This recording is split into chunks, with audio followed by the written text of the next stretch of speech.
Hello, I'm Martin Sheen. You know, it's been 40 years since some concerned scientists started talking about environmental threats to our planet. Unfortunately, a number of those predictions are now becoming realities.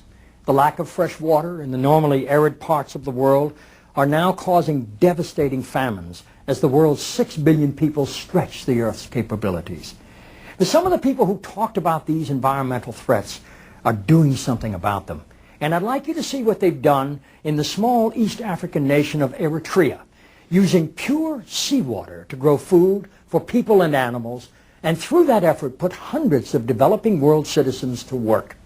As you watch this incredible story unfold, just imagine it happening in thousands of other places, from the Red Sea to other coasts of Africa, to India and Asia, to Mexico, where it's already begun, and on to South America, a project for the whole world.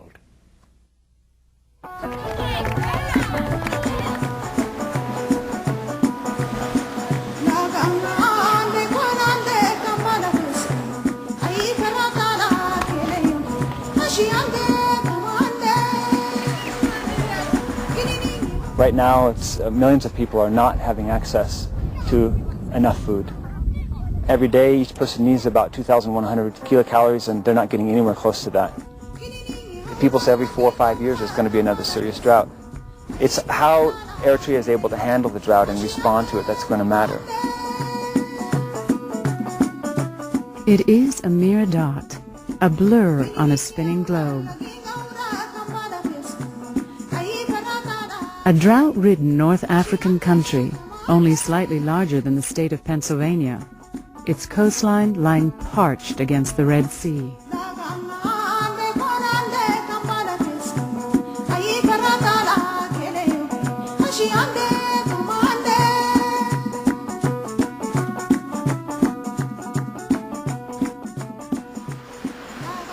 The coasts of Eritrea are the origin of human being. From these places, from these coasts, humanity emigrated all over the world. Everybody has his root in this place. Although its roots are ancient, Eritrea is the youngest nation on the African continent. Revolution has marred its history. A long, bitter war for independence has scarred its landscape. But there is a new revolution underway, one that has nothing to do with guns and tanks. It is a surging revolution, aimed at claiming freedom from the relentless drought that drains the nation's resources and saps the energy of its people. Hello there. How are you?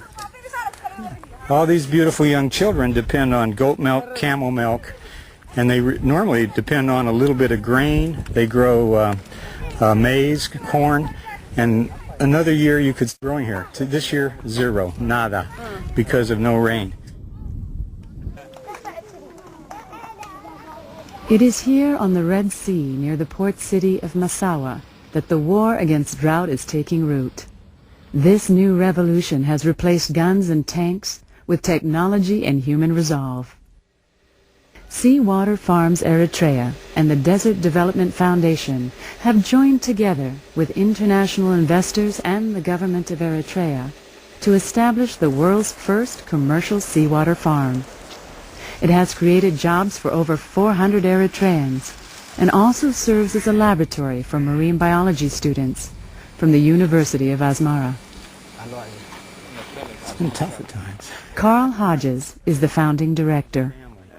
An atmospheric physicist and former director of the Environmental Research Lab at the University of Arizona, Hodges believes that growing seawater-loving plants in desert areas could have a profound effect on Eritrea's future.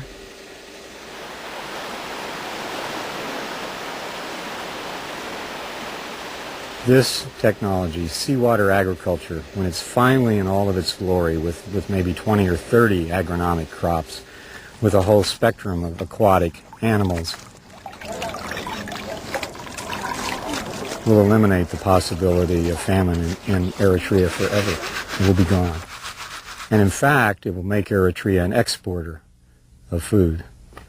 So it has tremendous potential. The benefits are threefold. Exporting seafood brings dollars into Eritrea's economy and provides employment for its people. The principal field crops of salicornia and mangrove have many uses, including much-needed ruminant feed for the country's livestock.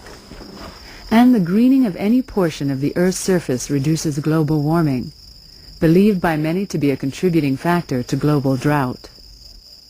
The seawater farm was begun in 1998 with the dredging of a channel that allowed water to flow from the Red Sea, a saltwater river flowing upstream into the desert.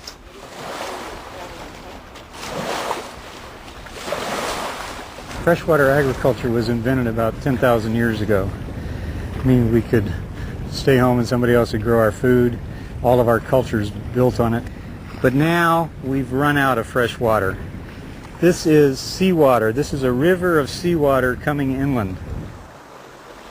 The newly created 3-mile-long river meanders purposely through seawater farms, first filling large tanks that anchor the farm shrimp operation.